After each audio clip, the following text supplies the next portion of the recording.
In March of 2016, we launched an entrepreneurship center in Kettle and Stony Point First Nation.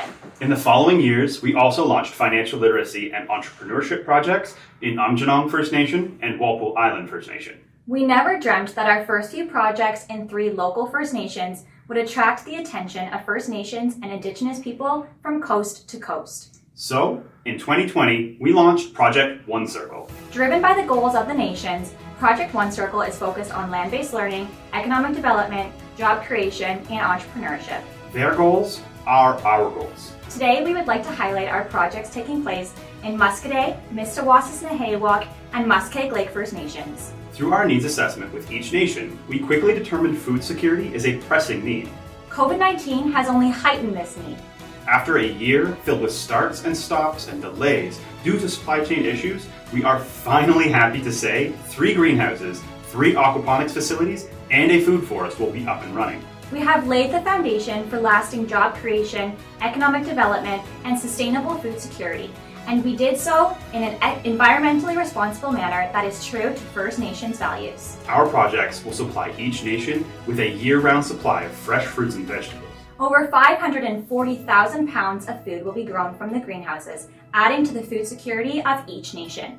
Our second project focuses on the 3 aquaponics facilities, 1 in each nation. Aquaponics is an innovative system and very environmentally friendly form of aquaculture in which the waste produced by the fish supplies nutrients for plants grown hydroponically, which in turn purify the water. Compared to traditional farming, aquaponics uses 90% less water. Aquaponics continuously recycles water through the plants and fish tank. The only water lost is through evaporation from the fish tank. There is no wasted water or nutrients in this process. And there is no requirement for chemical nutrients to be added due to the nutrients supplied by the fish manure, and reducing chemical use is good for us all.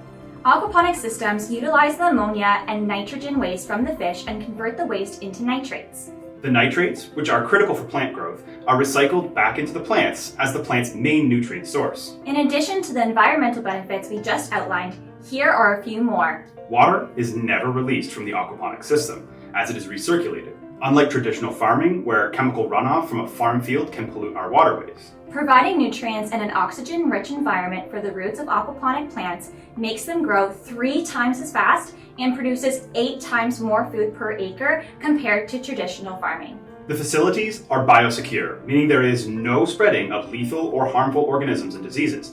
This cannot be achieved with traditional farming. Also, having access to local grown crops and food reduces the fossil fuels and carbon emissions that occur when food is transported after being produced. And our final environmental impact is the biggest. This year, we partnered with Light Up the World, a small NGO located in Calgary. They heard of our work in First Nations and contacted us, seeing if they could support our work. Working side by side, Light Up the World and our team installed 3 solar systems to provide clean energy to our projects. Using solar power in 3 First Nations has created 21,000 kilowatts of energy. Over the 25-year life of these systems, over 40,000 tons of CO2 will be eliminated from our atmosphere. All of this leading to sustainable food security for over 7,000 people. Over the last year, Canadians' hearts have collectively broken as the atrocities of the residential school system have been brought into the light. We have wept for tiny pairs of shoes set out on stone steps for Indigenous children who never got to run into the open arms that waited for them and never stopped waiting. But as we understandably reckon with the past, we need to ask ourselves, are we looking critically enough at the present? Are we considering the future and how we can make it better for all? As a country, we have a choice. We have a chance now to start undoing unthinkable damage. We have an opportunity to rightfully elevate Indigenous ways of knowing and being, to build kinder, healthier, and more prosperous lives for everyone. As Enactus Lambton, we've already made our choice. Join us in changing history. We would like to thank Scotiabank for giving us this incredible opportunity to showcase our passionate work.